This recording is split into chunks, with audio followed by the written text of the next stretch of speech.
Good evening mga kaimala. For today's video, i-share ko lang sa inyo yung aking niluluto for today. So, nagluluto ako ng pool. Ayan. So, nagisa na ako dito ng sibuyas at lalagay natin yung ating kamatis. So, this is the kamatis. Ayan. After nito, mga kaimala, lutuin lang natin siya ng mabuti. Then, timplahan natin siya ng mga Arabic seasoning. And sarsa or tomato paste. Then after nyan, lalagay natin yung ating beans. So ito yung ating full or premium fava beans. So plain. Ito yung paborito ng mga Arabo, mga kaimala. So yan lang yung kanilang hapunan. Then sasawsaw nila yan sa tinatawag na kubos or tinapay. So mamaya, yung ating iluto na hapunan nila, simple lang, full lang naman. Yan nga po yung Arabic sa ating niluluto, o yung tawag sa ating niluluto. Ayan, kailangan lutong-luto yung ating sibuyas kamatis. Lagyan ko yan ng tubig para mas maluto yung ating kamatis at sibuyas. So, ilagyan natin siya ng tomato paste. Ayan, konti lang. Then, timplahan natin siya ng mga Arabic seasoning katulad ng baharat. Ayan. Kurkum.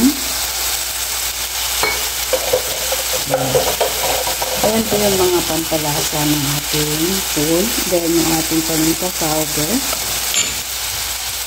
Then, natin siya ng iodized salt pang palasa. Ayan. Ayan, syempre hatiin natin siya. So, dadagdagan ulit natin ng tubig para mas maluto yung ating sibuyas at kamatis.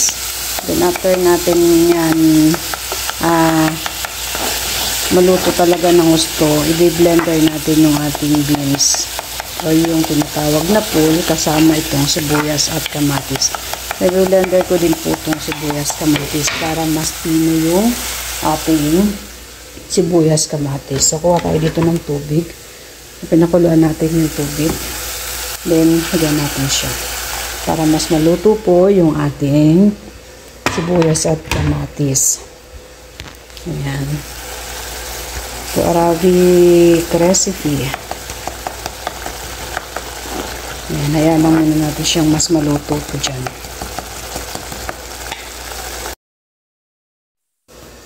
So, ito naman guys, i-blender natin. So, lagyan natin siya dyan. Bago natin ilagay doon sa ating sibuyas na ginisa.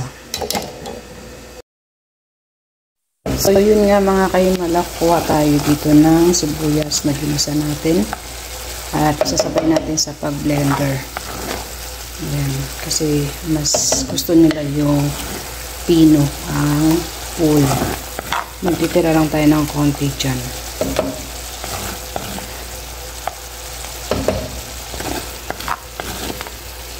Sapat na sa kanila yan mga kaimala hapunan. Ito lang at saka yung tinagpay. So now, i-blender natin siya.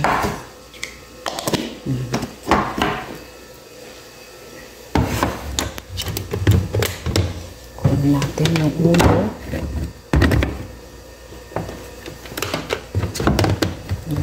Start natin siyang iba.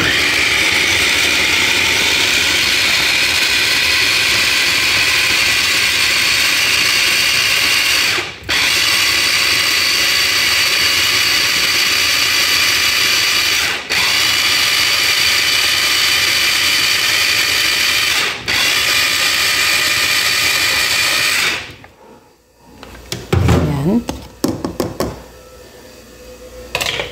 Siyempre, tanggalin natin to. Then, ibubuhos natin siya dun sa ating pinagisahan kanina. Ayan. Tanggalin lang. Pag wala tayong taga-video. So, yan. Buhos natin siya ulit dyan. Then, itong natira, lagyan natin yan ng tubig. Kuha ulit tayo ng tubig. Ayan, lagay natin dyan. Sayang naman kasi. Diba? Then, natin. Siyempre, buhos natin dito sa ating luluto. Then, ayan, ulit natin siya dyan mga kahimala. Kumulo pa ng gusto. Ayan. Ayan, balikan natin siya mamaya-maya.